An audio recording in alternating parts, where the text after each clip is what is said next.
آدم بغیر ماں باپ کے دنیا میں کیسے آیا؟ اس پہ تحقیق نہیں کرنی، اسے تسلیم کرنا۔ نوح کے تندور سے پانی نکل کے پہاڑوں کے اوپر کیسے گیا؟ اس پہ تحقیق نہیں ہے، تسلیم ہے۔ موسیٰ کے لیے موسیٰ کے عصا نے دریا کی لہروں کو کیسے چیرا؟ تحقیق نہیں ہے، تسلیم ہے۔ ابراہیم نے نار نمرود کو ٹھنڈا کیسے کیا؟ تحقیق نہیں کرنی، تسلیم کرنا ہے۔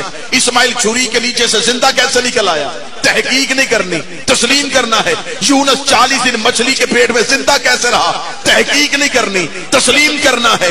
یعقوب کو یوسف کے کرتے سے آنکھیں کیسے مل گئی؟ تحقیق نہیں کرنی، تسلیم کرنا ہے۔ عیسیٰ نے ٹھوکر سے مردے کو زندہ کیسے کیا؟ تحقیق نہیں کرنی، تسلیم کرنا ہے۔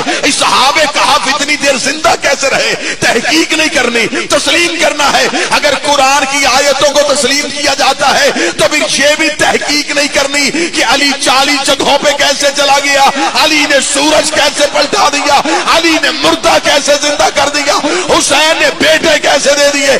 قرآن پہ تحقیق کرے وہ بھی کافر، جو علی کے فضائل پہ تحقیق کرے وہ بھی کافر۔